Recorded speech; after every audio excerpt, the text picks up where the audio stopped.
it's not a question of decades. This is clearly false.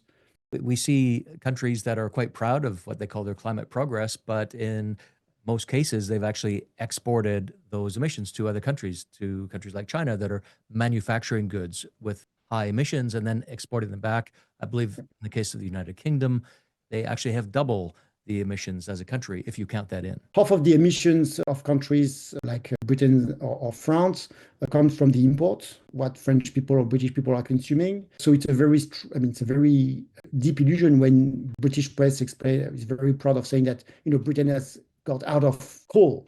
It is just true for the electricity production, but it is certainly not true for the British way of life, which is completely dependent on the coal for production of steel and the coal that goes in the imports to Britain.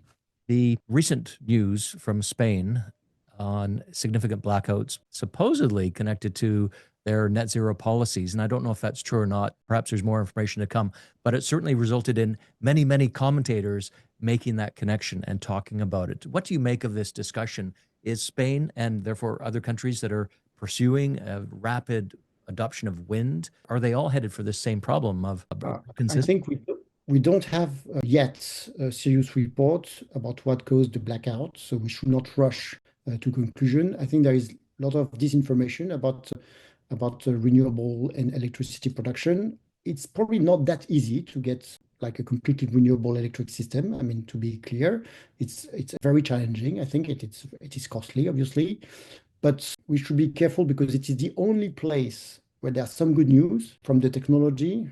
It is electricity. I mean, the fact that solar panels are getting cheaper and cheaper, that wind power is also competitive, is the only good news in the technological domain. So I think we should be really careful about not throwing the baby with the water of the bath.